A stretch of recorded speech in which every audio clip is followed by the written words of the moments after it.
Very simple. Young people, let me say this to you. We are gathered here from all over Nigeria. We are seated, everybody by the side. We will listen, everybody, to the same speakers as you're listening to me right now. You will listen to everybody.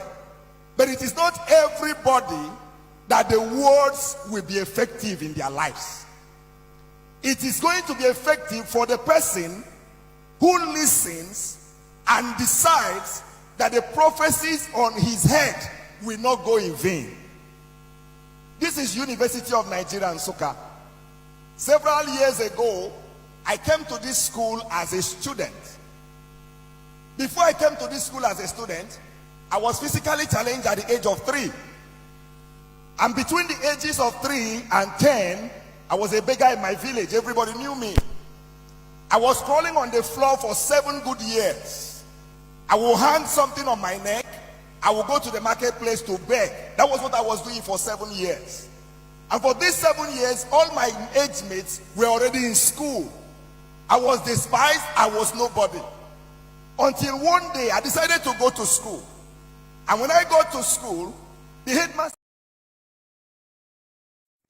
Very simple. Young people, let me say this to you. We are gathered here from all over Nigeria. We are seated, everybody by the side. We will listen, everybody, to the same speakers as you're listening to me right now. You will listen to everybody. But it is not everybody that the words will be effective in their lives. It is going to be effective for the person who listens and decides that the prophecies on his head will not go in vain. This is University of Nigeria, Nsukka. Several years ago, I came to this school as a student. Before I came to this school as a student, I was physically challenged at the age of 3. And between the ages of 3 and 10, I was a beggar in my village. Everybody knew me. I was crawling on the floor for 7 good years. I will hang something on my neck. I will go to the marketplace to beg. That was what I was doing for 7 years.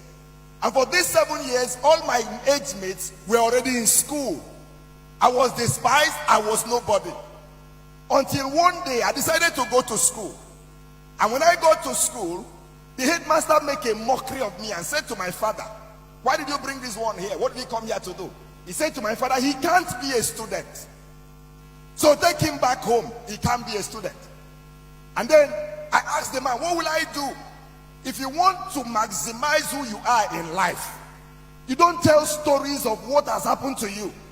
You tell stories of what will I do to come out of what has happened to me. That's the question. So I asked the man, "What will I do?" He said, "Go and learn how to walk." And for 1 year, I was learning how to walk with this stick. And I'll take a step and I will fall. Young people, listen to me. On the journey to success, you're going to fall several times.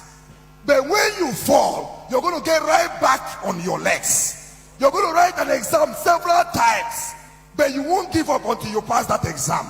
You're going to go for interviews several times. You're going to be rejected, but each time they reject you, you return. You're going to set up businesses several times. You're going to make mistakes, but a mistake does not define who you are. And so from primary school, working with a stick, I came to this University of Nigeria, Nsukka. And when I entered this school, life was a hell for me. No money to eat, nothing. And then, to make matters worse, I didn't have a leg to walk with. I was telling my driver that brought me that I used to walk from 6 flats to Akintola Hostel with this stick in my hand. Why? Because I wanted to prove somebody wrong. I knew I might be physically challenged, but that is not who I am. I know that you might not be beautiful according to people's standards, but that's not who you are. I know you might not be as rich as others, but that's not who you are. I know that you might not come from the greatest of families. Young person, that's not who you are. So I came in here, and then I had a terrible experience after I lost my dad. A lecturer, I went to ask him a question in the class, and this man said to me, "Bring the question to the class. I want everybody to gain from this question." So I came to the class, and he said to me, "Come and stand in front of the class at the mass communication department at the Faculty of Arts here." So I stood in front of the class, and this man looked at me and said, You asked me a question, I said, they said, let me ask you questions too. He said to me, when you were entering the university, where did you pass? I said, sir, I passed through the university gate. He said, when you were passing, who did you see? I was wondering, what was the need? I said, sir, I saw the transporters, the Okada people. Said yes. Who else? I saw the security people. Yes. Who else? I saw those hawking. He said to me, think very well. Who else did you see? I said, sir, I saw those who were begging. He said, describe them for me. So I described them to him. I said, some of them are blind, some of them are physically challenged. This lecturer pointed me in my face and said to me, that's where people like you stay, at the gate. He said to me, pack your things, go to the gate, sit at the gate and beg. He said to me, you will never become anything. Your place is at the gate. He said to me, look around the class. Is there anybody with a stick in their hand? He said, back, listen to me, child of God. Young people, listen. Life is not about the container, but the content. Life is not about the container. It's not about how tall you are. It's not about who you think you are. What can you do? What is inside of you? What prophecy are you carrying? What dream are you carrying?